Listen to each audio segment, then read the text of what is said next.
দৈনিক প্রথম আলো আজ তাদের প্রধান শিরোনাম পড়েছে সচিবালয়ে ঢুকে শিক্ষার্থীদের বিক্ষোভ, পুলিশের লাঠিপেটা, সংঘর্ষ। এতে বলা হয়েছে, মাইলস্টোন স্কুলের মর্মান্তিক ঘটনার পর এইচএসসি পরীক্ষা গভীর রাতে স্থগিত করার সিদ্ধান্ত নিয়ে ক্ষোভ থেকে বিক্ষোভ। সচিবালয়ের ভেতরে গাড়ি ভাঙচুর, ৭৫ শিক্ষার্থী আহত, সচিবকে প্রত্যাহারের ঘোষণা। এতে আনু মোহাম্মদের অভিমত ব্যাখ্যা করা হয়েছে, যাতে বলা হয়েছে রাজধানীর উত্তরায় মাইলস্টোন স্কুল অ্যান্ড কলেজে যুদ্ধবিমান বিধ্বস্ত হওয়ার ঘটনায় হতাহতদের বেশিরভাগই শিশু, যারা স্কুলে পড়তে গিয়েছিল। এ ঘটনায় পুরো জাতি ব্যথিত। এ ঘটনায় প্রথম প্রশ্ন আসে যে এমন জনবহুল এলাকায় কেন যুদ্ধবিমান চালানোর প্রশিক্ষণ দেওয়া হচ্ছে। আমরা এর জবাব চাই। জনবহুল এলাকায় যে কোনো কাজ করতে গেলে একটি দায়িত্বশীল প্রতিষ্ঠানের চিন্তা করা উচিত সম্ভাব্য পরিণতি কি কি হতে পারে, কারণ বিমান প্রশিক্ষণের সময় দুর্ঘটনার আশঙ্কা থাকেই। দৈনিক প্রথম আলো এই ঘটনা নিয়ে সালাউদ্দিন এম রহমতুল্লাহ বিশ্লেষণ ব্যাখ্যা করেছেন। এতে বলা হয়েছে, এই মৃত্যু কি আমরা এড়াতে পারতাম না?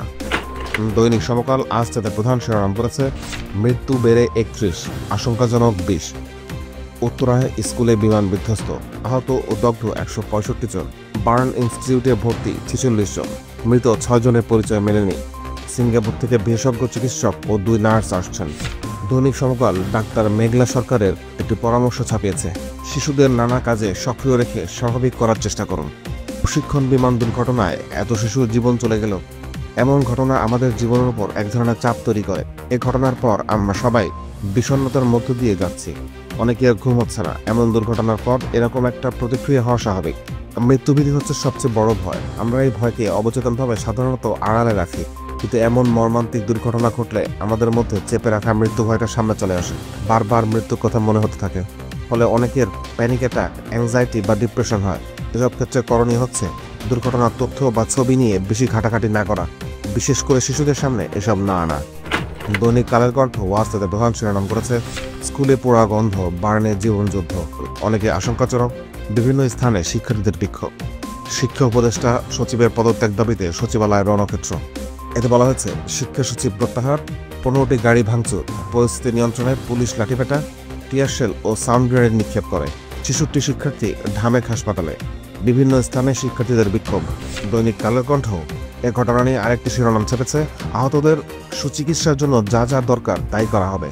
বিমান বাহিনী প্রধান। রাজধানীর উত্তরায় বিমান বাহিনীর প্রশিক্ষণ যুদ্ধবিমান বিধ্বস্তের ঘটনায় আহতদের সুচিকিৎসার জন্য যা যা করা দরকার তাই করা হবে বলে জানিয়েছেন বিমান বাহিনী প্রধান air chief marshal Hasan Mahmud Khan. গতকাল মঙ্গলবার দুপুরে কুর্মিটোলায় নিহত ফ্লাইট লেফটেন্যান্ট মোহাম্মদ তৌকির ইসলাম সাগরের ফিউনারেল প্যারেড শেষে এক ব্রিফিংয়ে তিনি একথা বলেন। দৈনিক ইত্তেফাক আজ তাদের প্রধান শিরোনাম করেছে, মাইলস্টোন ট্র্যাজেডি, নিহত বেড়ে ৩১, স্কুলে এখনও পোড়াগন্ধ, ছড়িয়ে ছিটিয়ে বই খাতা, হাসপাতালে ভর্তি ১৬৫ জন। এতে এক ছাত্রের ছবি ছাপিয়ে তাতে বলা হয়েছে, মাইলস্টোন স্কুলে বিমান বিধ্বস্ত হওয়ার ঘটনায় নিহতদের সঠিক সংখ্যা জানতে এভাবেই দাবি জানায় এক শিক্ষার্থী। দৈনিক ইত্তেফাকের আরও একটি শিরোনাম, ৬ দফা দাবিতে শিক্ষার্থীদের বিক্ষোভ, মাইলস্টোন ক্যাম্পাসের দিনভর অবরুদ্ধ ২ উপদেষ্টা ও প্রেস সচিব। ৯ ঘন্টা পর পুলিশ প্রহরায় মুক্ত।